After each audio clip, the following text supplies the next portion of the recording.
Sorry to keep everybody waiting there. I had put out a notification that this broadcast was going to begin at 11:30, and here we are almost an hour later. It's amazing. There's a number of very complicated things going on in this car, including something that it's possible has never been attempted by anybody before. I don't know that, but it's possible. And one tiny little switch in the phone, in the software that I use all the time, prevented the show from starting for almost an hour. I wanted to get underway here and also to share with people some information about this Tesla terrorist, this guy who blew up a Cybertruck in Las Vegas. I think everybody heard about that. I've been getting a lot of emails from people about it, and wanted to touch on that. There's so much going on. The other thing that happened was I got a really important message. You know, a lot of people have seen the coverage that has been going on with the OpenAI whistleblower. We've had some really unbelievable things coming out of George Webb on that. And I wanted to share with people some information that I got from the San Francisco medical examiner. George claimed to have an autopsy, or have seen an autopsy, something like that. Before we get underway with the Tesla thing, I just wanted to share this with everyone. George has a tendency to say things that are perhaps not true, and I've known him for a long, long time. I filed an official request with the California Public Records Act. I filed this with the Office of the Medical Examiner in San Francisco after I heard George talking about having an autopsy report, or having seen an autopsy report. And the funny thing is, I got this response. Here's what I wrote to them. I said, "Dear Records Officer, pursuant to the California Public Records Act, California Governor Code Section 6250, you can read it right there. I'm requesting a copy of the autopsy report for Suchir Balaji, who was found deceased on November 26, 2024 at his home in San Francisco, California. According to a report by the BBC, the medical examiner's office had determined the manner of death as suicide." I included a link to that report from the BBC. People have probably seen that already. I did that because, it seems like there has been some disclosure happening there already. But anyway, to assist in locating the record, please note the full name, the date of death. If the requested record contains confidential or exempt information, I request that you provide a redacted copy of the records as allowed by the California Public Records Act. If any part of the request is denied, I'm asking that they provide a written explanation of the denial, including the specific statutory exemption they're relying on. I'm willing to pay for it, etc. Anyway, they wrote back, and they said they're in receipt of the public records request. At this time, there are no records to release. We've added your contact information for those seeking the said records to release, and as soon as they are available, and they'll release them to me as soon as they're available. So, that indicates to me that there has been no release of the autopsy. I really would encourage people to challenge George to provide this autopsy that he's talking about, because his information is really catching fire. Ian Carroll has been promoting George. Really don't advise that. George puts out a lot of stupid stuff that's frequently incorrect, and Ian is trying to establish himself as some sort of credible source. Anyway, some of the complicated things that are happening in this car, I've added a bit of security. I was feeling kind of unsafe being in this blacked out car. People can see, I can now view out the rear of the car, and I'm looking right out the front windshield, so that's not so important. But this is good for my safety, make it so that a little more difficult for somebody to approach without me knowing. I can monitor that even while you guys don't see it. But I've been doing a lot to really tweak out this in-car studio. It's pretty important to me. But let's get back to the Tesla Cybertruck. A lot of people had seen that a Tesla exploded outside the Trump Hotel in Las Vegas. This was a particularly bizarre crime because it seems to be targeting Elon Musk at the same time. So the man connected of the exploding Cybertruck. See, that's interesting language. I don't know. Have they confirmed that the burned up guy is this guy? The man connected to the rental of the Tesla Cybertruck that exploded outside a Trump Hotel in Las Vegas on Wednesday is a U.S. Special Forces soldier assigned to the 10th Special Forces Group, according to U.S. officials. The man, who has not been identified publicly — this must be an old report because he has been identified publicly — he's got a senior rank and he's served in the 10th group. So there's a lot that we still need to learn about this guy to really understand the nature of this crime. But he most certainly has been identified. We've got him here, his LinkedIn and stuff. He was in earlier. It was in his, I guess, Gateway Pundit had something on this. But this is Matt Liberer. Here, I've got some info on this guy. Let me just bring this up. Forgive me for not having this all ready here. Where we got that? Liberer. Where is this guy? Here he is. Yeah, so we've got Matt Liberer. And this was a screen capture from his LinkedIn. There was a concern that it might get taken down. But Liberer is the operations director and the intelligence manager. He's a Special Forces Green Beret. That's interesting. I know another Green Beret who I don't like too much. People have seen me beefing with Ivan Raiklin in Congress and stuff like that. Liberer here, he's got a lot of interesting skills. He is a remote autonomous systems manager. That's interesting. That is some kind of drone, I think. I don't know what people know about remote autonomous systems, but Liberer might know something about it. That's his gig. What else has he got here? Special Forces Operation Manager, Intelligence. This guy's doing all kinds of stuff. There's another interesting thing I wanted to get to here. He's got... Whoops. Sorry. Yeah, okay, just checking that we're live and everything. No evidence there was a driver in the Tesla. Right. The whole thing is shady. I totally agree. And as I said, I wanted to make sure people know we're totally live right now, and I don't want to go into details as to... That's the security camera. I don't want to go into details as to what exactly I'm doing, because you see, there are maniacs and assholes related to the guy who's reporting on that autopsy that nobody has seen. I don't know that they would release it to the parents. That might be what he would say. He's been in contact with the parents. Maybe they released the autopsy to the parents. I'm not sure that that's true. If there's an ongoing investigation that prevents the autopsy from being released, I don't know that being related to the guy gets around that. Maybe it does. I'm just encouraging people to challenge George to release the autopsy rather than just, believing some nonsense that he's putting out there. But again, sticking to our buddy Liberer here, Liberer. So people are saying that there's no evidence that he was in the car. That is super interesting, because there was another LinkedIn for this dude. And let's see if we can get to that. I forgot to... LinkedIn. I see. I hope I'm logged in on this LinkedIn. Am I? Perhaps not. Let's sign in. Let's see if we can take care of that.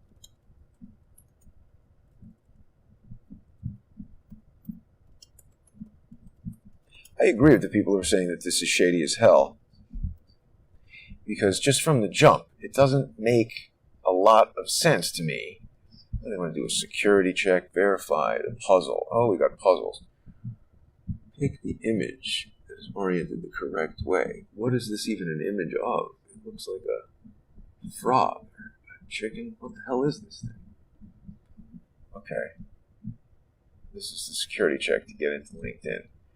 Oh man, yeah, I should have had this all set up before we started. Well, I think I've got some screen. We can just do it like this. LinkedIn.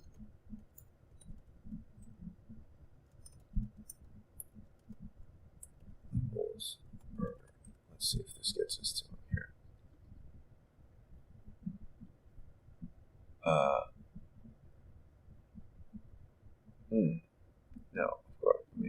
this is it. Yeah, there we go. Here, let's see if we can. There we go. Here he is. So this is Matthew Livelsberger. I guess it wants me to sign in to see his full profile, but here he looks slightly less James Bondish and perhaps less crazy than in that other picture. He's like skiing or something. He's a technical program manager with 15 years experience focusing on unmanned systems and autonomy. There's been so much going on with these unmanned systems lately. It's strange.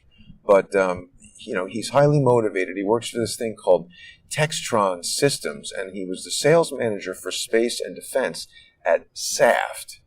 Textron and Saft. I mean, this guy is working for all these kind of deep state companies, military contractors and everything. Johns Hopkins University. That's quite interesting, isn't it? So let's just take a look at what some of this stuff is. I keep taking out the headphones because in addition to all the other amazing problems that we're having, I'm in the wrong audio mode, and I'm pretty confident that you guys are getting normal audio. Yeah, NYC is way too dangerous, DW. That's why I'm not there. People are asking about the chief of police. I'm going to have a show later today with Sal Greco, and that we'll go into detail with that. But let's just stick to the Tesla Cybertruck terrorist for a minute. So this company, Saft, let's take a look at this. 100 years of Saft, so deny the cookies. They are doing a lot of stuff for space, 50 years in space. And one of the things that this company was getting into was a certain type of battery technology for space. I have a video here. Let's just take a look at this for a second.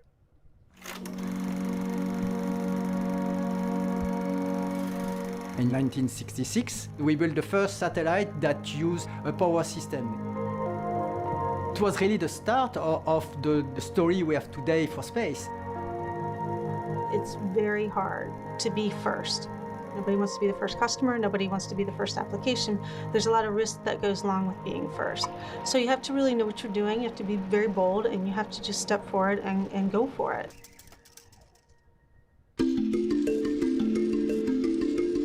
When you think about what a battery for a satellite is, you see that it's a multi-physics system, which involves a lot of technical skills.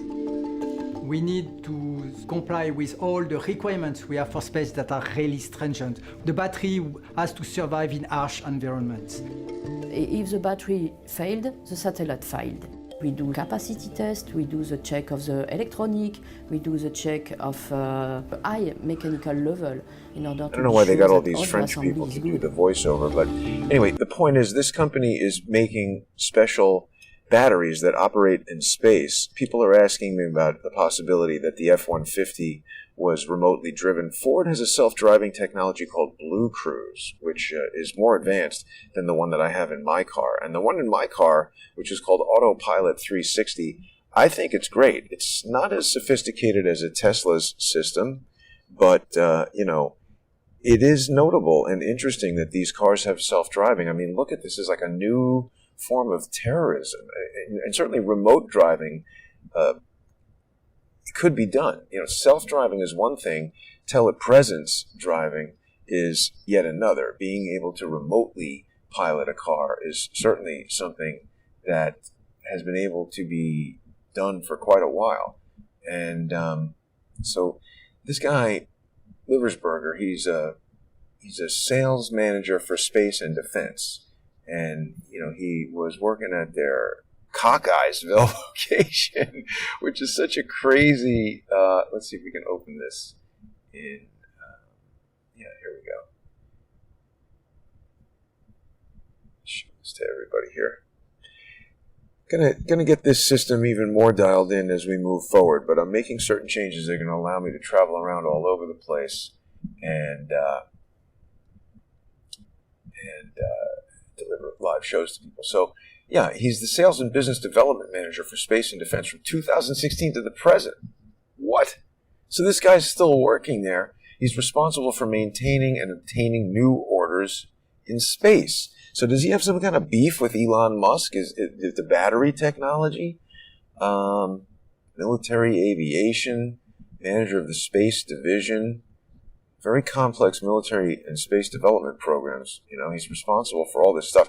It's weird, right? I mean, is this a crazy guy who's just blowing up trucks outside of hotels? So people say perhaps they're trying things before the 20th. Right. There's a lot of concerns that the inauguration could be a target for some form of terrorism. Trump is having a rally, I understand, before the inauguration. That could be a target as well. People have to be super careful everywhere they go. So Saft makes these lithium-ion cells that are specially adapted for space applications. And the cells are manufactured at 4 sites: Cockeysville, Maryland, Nersac, France, Pointers, France, and Bordeaux. So this is obviously a French company. Together, they meet the demanding quality, schedule, and cost objectives of space programs. After more than 10 years of travel in very cold conditions, these batteries are, specially designed. 2014, the great success of the Philae mission was directly linked to the performance of the primary lithium SOC12 battery. It's powered the probe onto some Russian-named comet that I can't even pronounce. So, I mean, this is definitely interesting stuff here. Yeah. I don't know. What do people think of all this? I'm just sort of getting into this and trying to figure it all out now. I wanted to pull over while I was driving and do this broadcast because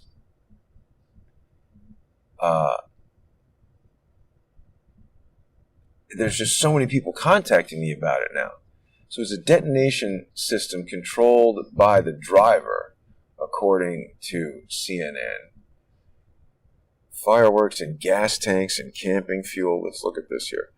Fireworks, gas tanks, and camping fuel used in Tesla Cybertruck explosion. I mean, this is weird. This guy is so sophisticated. That seems like a less than sophisticated way to blow something up. Everything about this is just super duper weird.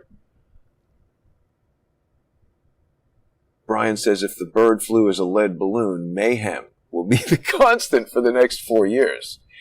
That's possible. So authorities believe fireworks, gas tanks, and camping fuel were used. They were connected to a detonation system controlled by the driver of the Tesla Cybertruck that exploded outside the Trump Hotel in Las Vegas on Wednesday morning, according to law enforcement officials briefed on the investigation. The FBI is working to determine whether the incident was a terrorist attack. I mean, it wasn't a birthday party. What do they think it was? The FBI is going nuts with deciding what is or isn't a terrorist attack, but I don't know. Has Trump said anything about this on Truth Social? I'm not logged into that right now either. I don't know if we're going to be able to see that.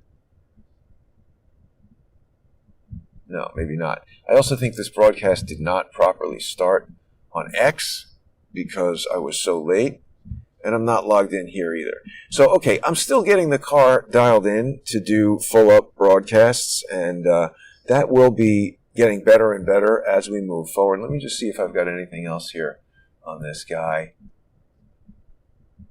Yeah, the detonation system was controlled by the driver. This is outrageous. Yeah. Anyway, that's really it for right now. I just wanted to pull over, give everybody this update. It definitely took a long time to get the car set up to do a quick update, but I'm working on that, getting the setup time down, understanding where it fails. This is all important. So this was a test. Again, I'm not yet prepared to describe the incredible array of technology that is allowing me to do this.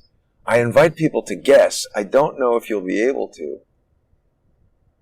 A lot of John Waters films were made in Cockeysville, Maryland. I'm not surprised by that with the name Cockeysville, if people are familiar with John Waters. But this is a pretty exciting way to do live broadcasts. Actually, look at this. We can even see, people can see the live chat there. I've implemented all kinds of things, even certain things that I don't have in the studio in New York. So I hope people enjoyed this broadcast. I apologize for being off air for a few days. This was very difficult to put this stuff together, and it cost a lot of money. So I hope that people will become sponsors of Crowdsource the Truth by going to odyssey.com/@crowdsourcethetruth, crowdsourcethetruth.substack.com, or subscribestar.com, or patreon.com/crowdsourcethetruth. I will be back later tonight with Sal Greco. Incredible happenings with the NYPD.